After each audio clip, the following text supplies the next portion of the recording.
Boa tarde, povo querido do terceiro ano. Espero que vocês estejam bem. Galera, semana passada, a atividade que eu passei para vocês foi somente de questões de marcar, né? Então eu não vou comentá-las, porque já aparece a resposta, né, delas. Então vocês têm como ver se acertaram, se erraram, tá? Eu só queria comentar rapidamente a questão do estudo orientado, tá? Que geralmente eu só tenho contato com a galera para falar sobre estudo orientado nas aulas do Google Meet, que participam poucas pessoas, tá? Então, estudo orientado, galera, é uma forma então da gente ter esse diálogo, né, sobre o estudo em si, né? Já está dizendo, é uma orientação sobre a vida estudantil, né? E nas últimas semanas eu venho tentando levar vocês para um caminho de autoconhecimento em relação tanto a vocês enquanto pessoa, né? E obviamente isso acaba desembocando também no perfil de vocês enquanto estudante. E na última aula eu perguntei, né? Fiz duas perguntas para levar vocês a essa reflexão sobre as maiores dificuldades que vocês têm hoje, né? E estratégias para resolver isso. E aí, galera, eu queria dizer para vocês que quando eu pedi estratégias, eu queria falar de coisas assim, práticas, que vocês pudessem dizer assim, ó, professor, eu estou colocando em prática isso aqui, está tendo efeito ou não está tendo efeito, tá?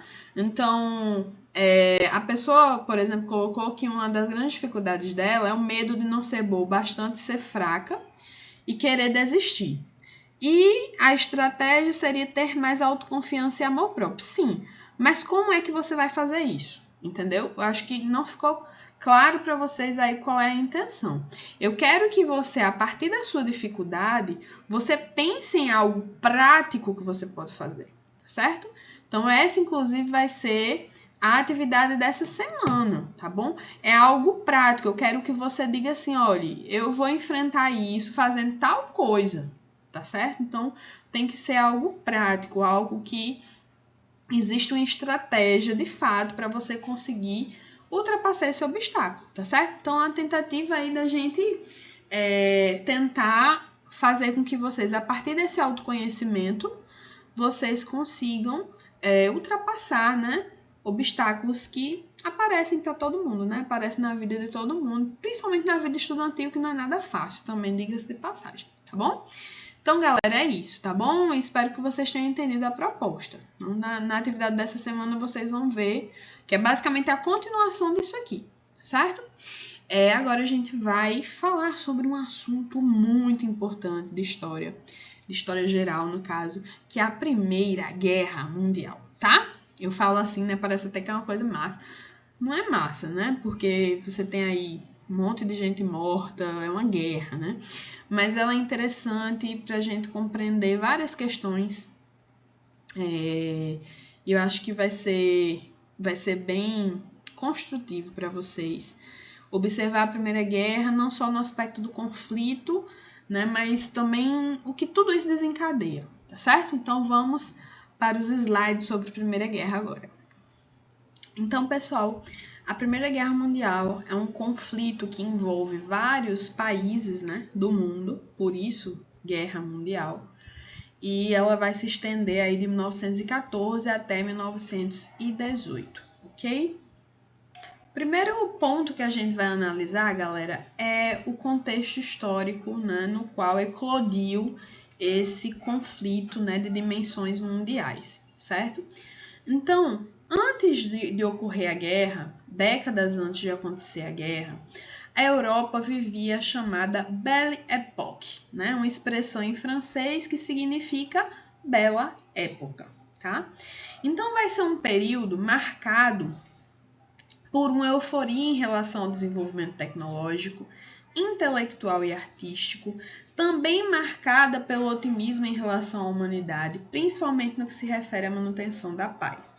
Então é um período que a Europa está vivendo um grande progresso industrial, como a gente sabe, né? Segunda fase da Revolução Industrial, é um momento no qual a indústria, né, a industrialização, ela se expande para outros países, para além da Inglaterra, que foi a pioneira, certo?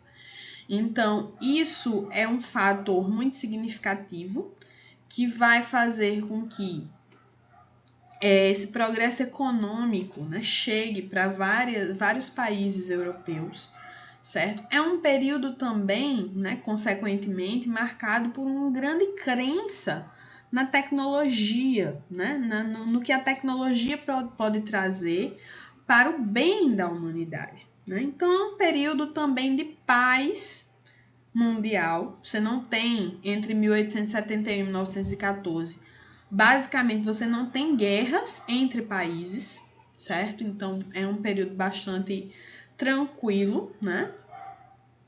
Só que também é um período no qual está acontecendo aquele processo que a gente estudou nas semanas anteriores do imperialismo e neocolonialismo, né? Então é um período no qual está ocorrendo disputas, né, por regiões da África e da Ásia, certo? Então é importante demarcar esse fator para entender uma das motivações para a Primeira Guerra Mundial. Apesar de você ter uma paz na Europa, no sentido de você não ter conflitos entre países, ao mesmo tempo você tinha uma certa rusga em função dessa disputa, né, que se dava aí em relação à África, ao continente africano e ao continente asiático, principalmente, né? Então, esse contexto da Bela Época vai ser marcado por esses fatores, né? Então, uma grande crença no progresso e na civilização, né? Lembra que isso, inclusive, né, foi entendido como justificativo para o processo de imperialismo e neocolonialismo, certo? Uma forte vida citadina significa de cidade, né? Então, um foco muito forte na vida citadina, né, em função da industrialização. Então, muitos países começam aquela transição, né, da maioria das pessoas antes vivia no campo e começa grande parte a viver em cidades. Então, isso também vai se transformando. E outra coisa, né? Essa vida nas cidades também vai ser marcada pelas tecnologias que estavam aparecendo nesse momento, graças à Revolução Industrial, né? Então você vai ter os primeiros automóveis, né? Bondes elétricos, você já vai ter em alguns países uma utilização significativa da energia elétrica, né? Então, são coisas que tecnologicamente são brilhantes para aquele período, né? Que realmente transformam o cotidiano das pessoas. E uma das coisas que eu mais acho interessante no contexto da Bela Época é uma das coisas, né, que não sei se vocês sabem, mas é justamente aqui nesse período que vai surgir o cinema, né? E o cinema, ele marca muito fortemente o surgimento de uma cultura do divertimento, né? A gente poderia dizer que a gente vive essa cultura do divertimento. Não sei se vocês estão entendendo o que eu quero dizer. Veja, observa que hoje a nossa sociedade ela é muito calcada na diversão, né? No entretenimento. Então, por exemplo, a gente olha para o celular da gente e a maior parte das coisas que a gente faz no celular da gente tem uma função de entretenimento. Do mesmo jeito, a televisão, com séries e filmes, né? Então, a gente poderia dizer, inclusive, que o surgimento dessa sociedade do divertimento tão forte de hoje é justamente nesse período, né? Período no qual começa-se a ampliar o dia, né? Você tem a questão da energia elétrica que transforma aí o cotidiano das pessoas, que meio que alonga o dia, né? Que traz a possibilidade, outra coisa interessante também, né, questão do telefone, né, que surge aí também nesse período e que vai levar ao encurtamento de distâncias, né, então são muitas transformações, né, principalmente relacionadas à questão tecnológica, que são interessantíssimas da gente observar, né, e aí a gente chega ao primeiro ponto, especificamente relativo à Primeira Guerra. Tudo que a gente falou até agora sobre tecnologia foi positivo, né? Então você tem várias coisas surgindo que são para o bem da humanidade, que trazem mais conforto, mais comodidade, né? Trazem diversão, né? Mas aí vem a Primeira Guerra. E aí é a primeira vez, vamos dizer assim, que as pessoas observam de uma forma ampla que a tecnologia também pode ser usada de forma muito ampla para a destruição e para a morte, né? Armamentos, tanques, aviões, né? tudo sendo utilizado, toda essa tecnologia sendo utilizada para trazer não mais progresso, mas para trazer destruição. Então, observem também, no aspecto de psicologia coletiva, vamos dizer assim, que a Primeira Guerra também representa uma mudança de mentalidade em relação à bela época, principalmente no sentido dessa crença no progresso e na civilização, né? Então, e principalmente uma desconfiança em relação à tecnologia, né? Então, assim, tudo aquilo que estava sendo usado para o bem, de repente, passa a ser usada para a destruição humana. Então, é uma coisa interessante da gente pensar aí nesse aspecto da mudança de mentalidade em relação à tecnologia, tá? Agora vamos partir para entender, de fato, os antecedentes da guerra, né? Qual foi o contexto que levou, então, à eclosão desse conflito? Tá? Então, a gente já viu que nesse período de 1871 até 1914 havia um período de relativa paz, né? Um momento, uma época, né? Brilhante, vamos dizer assim.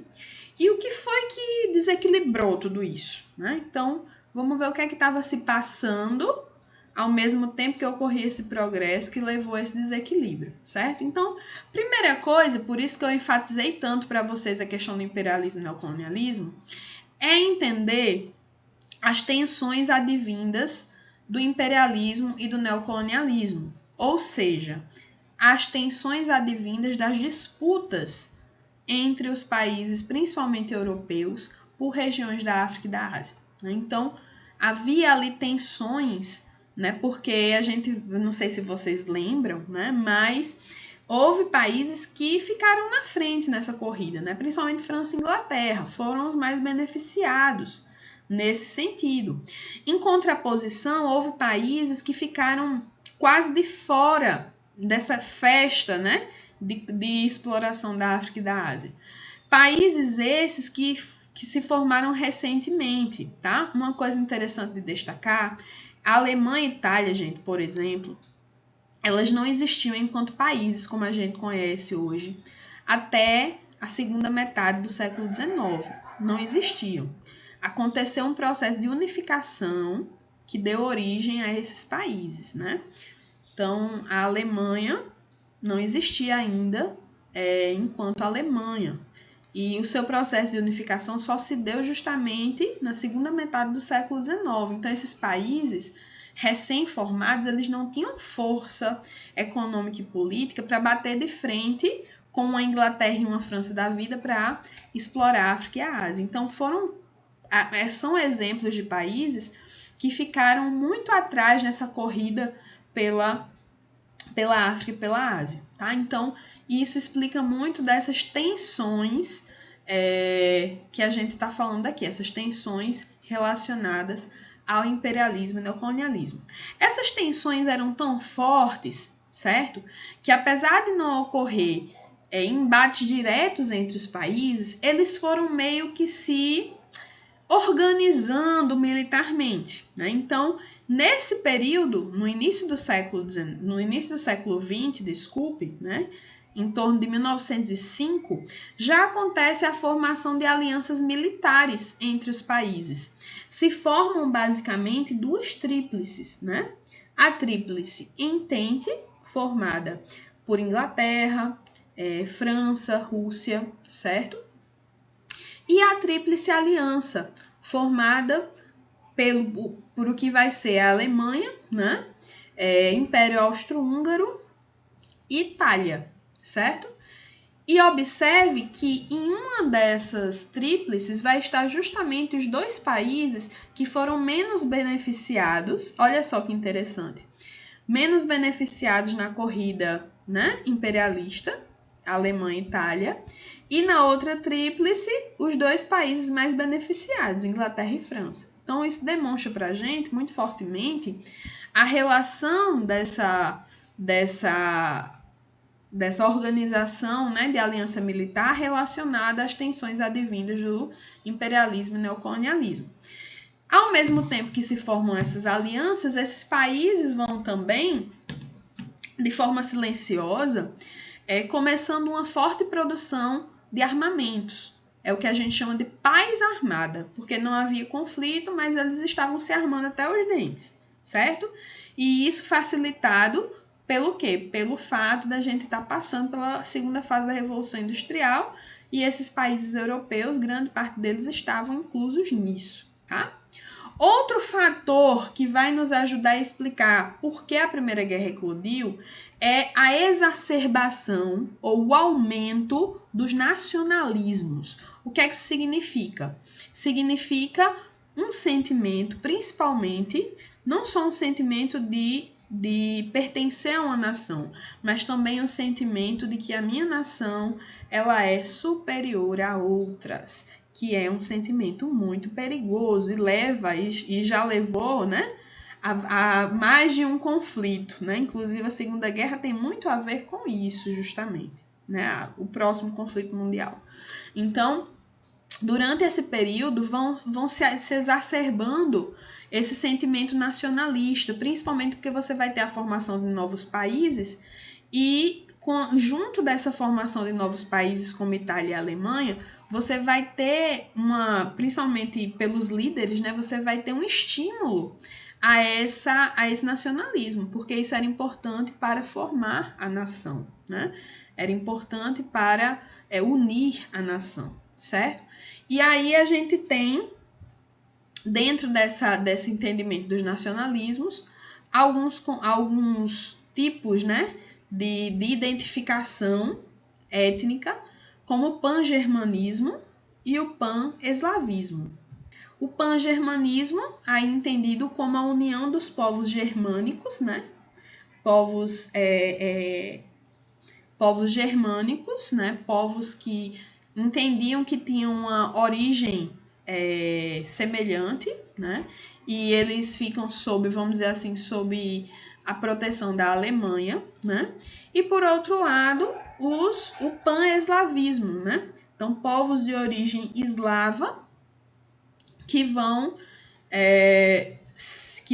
se aproximar, né, do Império Russo, tá? Na verdade, ainda era um império nesse momento. Chama de Império Russo. Outro fator importante aí para entender a eclosão da Primeira Guerra é o revanchismo francês, né? Ou seja, era um desejo de vingança que a França tinha, principalmente relacionado à Alemanha, porque entre 1870 e 1871, a França entrou em guerra contra a Prússia, que era uma região, né, que vai depois, como eu disse, a Alemanha ainda não existia, né, então a Prússia ela vai passar a ser a Alemanha, né?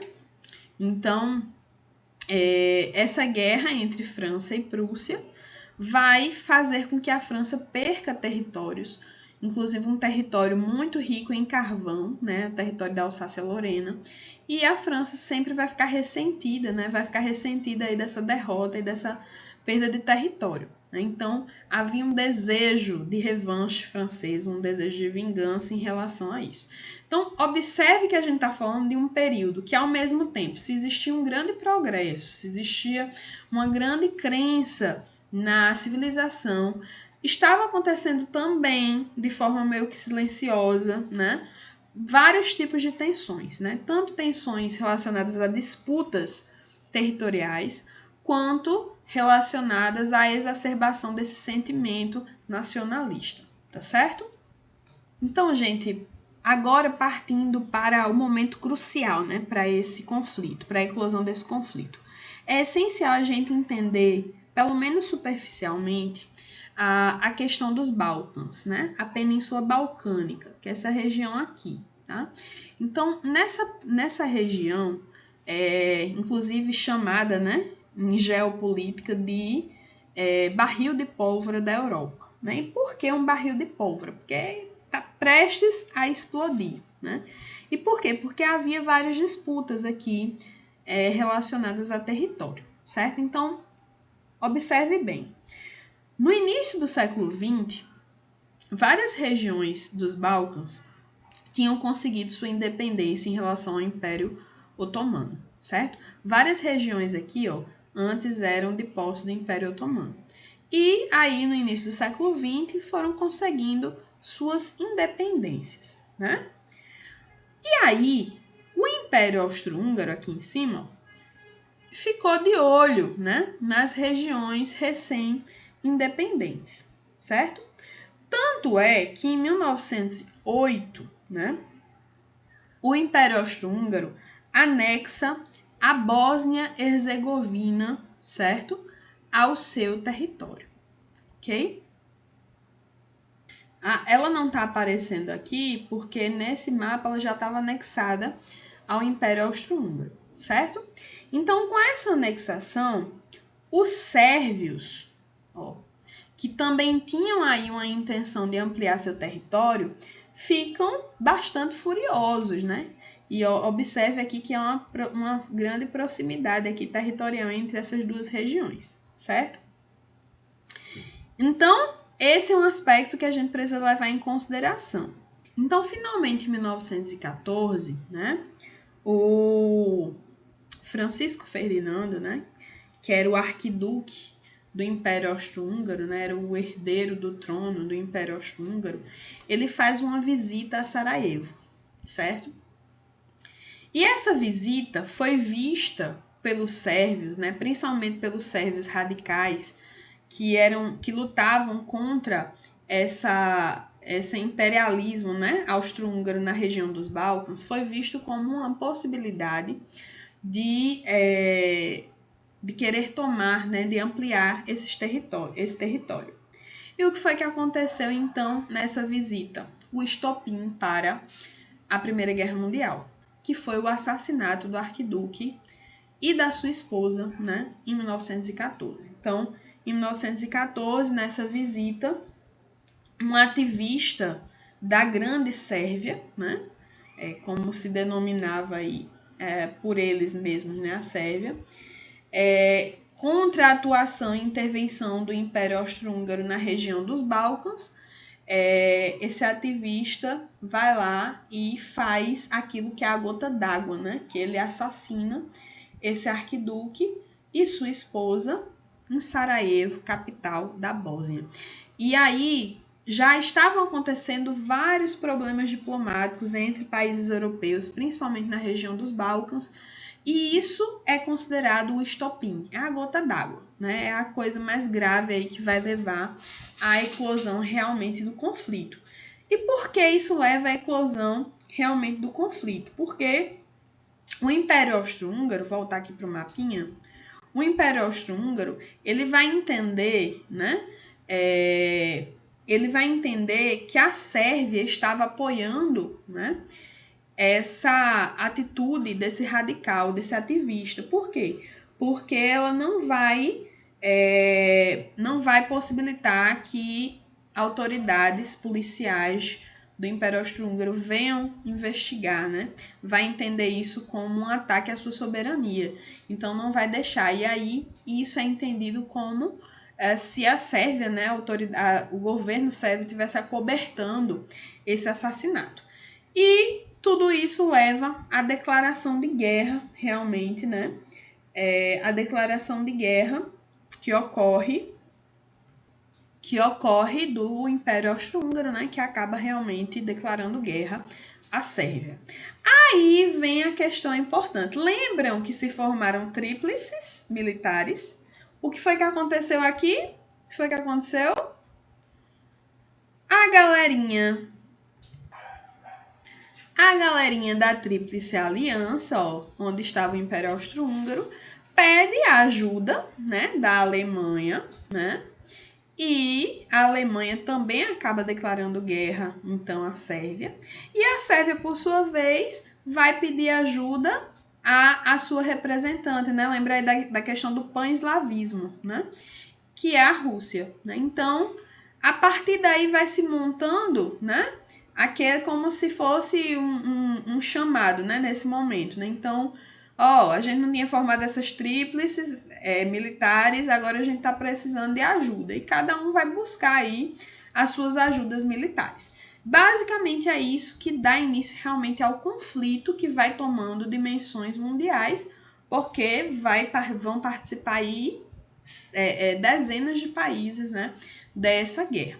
São 4 anos de conflito. Nos primeiros meses de conflito, a gente tem a chamada Guerra de Movimento, certo? Que é uma guerra de tentativa de conquista de posição. E, em função dos fortes armamentos desenvolvidos, né, que não dava mais para ter aquela guerra frente a frente, né, você tinha metralhadoras agora, então não tinha condição desse tipo de coisa, você vai ter uma mudança de tática que vai ser a guerra de trincheiras, né, que é uma das imagens mais famosas assim, da Primeira Guerra, é essa questão das trincheiras, que estão aqui representadas nessa imagem. Consistia basicamente, né, em cavar um buraco e tudo se dava aqui, desde o combate até comer, dormir, enfim, tudo que você puder imaginar. Inclusive, é interessante a gente destacar aqui que a condição de vida, né, dos soldados na Primeira Guerra, nas trincheiras, era extremamente precária, né, porque aqui se acumulavam corpos, né, e enfim, as pessoas utilizavam também como área para fazer suas necessidades fisiológicas, então doenças, né? Você vai ter uma infinidade de problemas de higiene também, né, que vão levar a doenças nessas trincheiras. Então vão ter aí várias dificuldades para além da questão da própria guerra, certo? Então a guerra de trincheiras ela vai ser bastante marcante, né?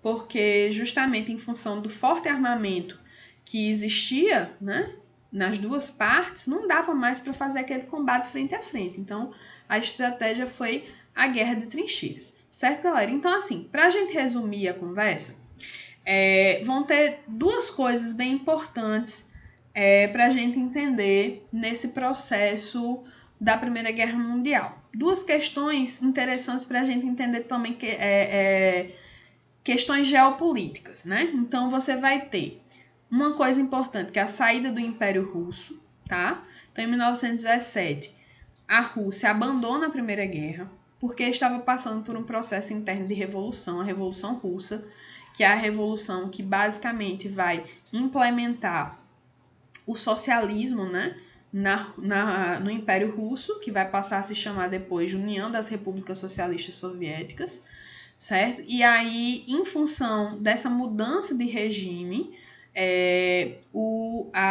agora a União das Repúblicas Socialistas Soviéticas vai se retirar da guerra, certo? Então vai abandonar, né, a Tríplice Entente, vai sair da guerra. E aí ocorre uma coisa bem importante, que é a entrada dos Estados Unidos no mesmo ano.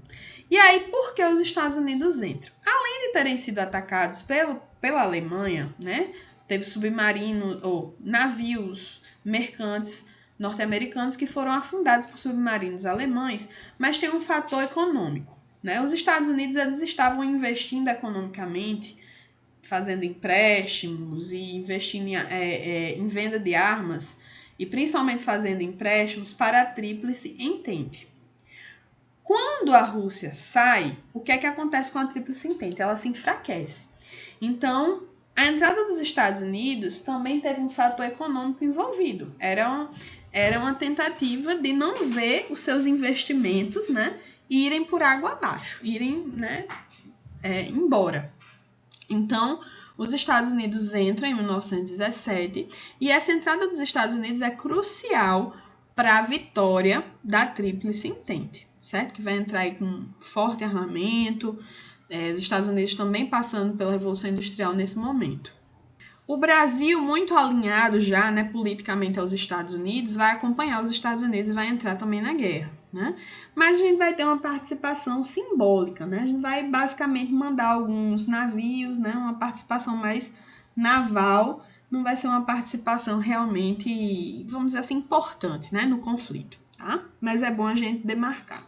Então, como eu falei, galera, a entrada dos Estados Unidos é determinante para a vitória da Tríplice, né, Aliança.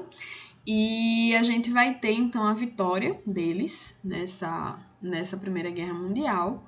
E o país que vai, vamos dizer assim, ser derrotado e de uma forma bastante forte, que vai levar muitos problemas durante muito tempo, é a Alemanha, tá? Isso é importante a gente compreender, para a gente entender por que a Alemanha vai ser, inclusive, o país que vai basicamente iniciar a Segunda Guerra Mundial. Então, com o fim da guerra, a Alemanha ela foi forçada, através do Tratado de Versalhes, a pagar uma indenização absurda, né, aos países vencedores. Também foi obrigada, proibida de produzir armamento. Também teve o seu exército limitado, né, a quantidade de homens limitada. Então, ela sofreu várias sanções que enfraqueceram muito a Alemanha, tanto economicamente quanto militarmente.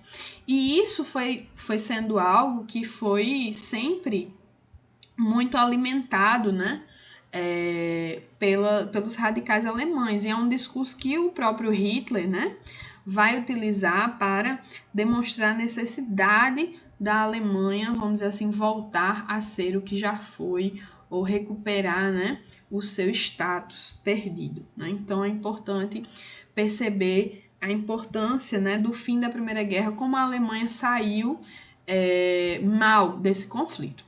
Então, isso é uma das consequências da guerra importante da gente destacar. Outras estão relacionadas ao número de mortes, né? Então, assim, há muitos cálculos, mas geralmente a ideia é que morreram cerca de 10 milhões de pessoas, certo? Então, a relação com a morte é modificada na medida em que a morte passa muito mais a ser um número, né? Então, é a primeira vez que a gente vai ter um conflito com um número tão absurdo de mortes. E isso, de certa maneira, psicologicamente, ela muda a forma das pessoas verem a morte, né? Vai modificando para uma forma menos sensível de ver a morte, que é o que a gente tem hoje, né? A gente é muito menos sensível à morte do que um dia já foi historicamente, porque esses conflitos, principalmente de guerra, foram levando a uma quantidade de mortes tão grande de uma vez que as pessoas começam a perder essa sensibilidade, né? A hegemonia política e econômica é modificada. Isso aqui é muito importante, galera.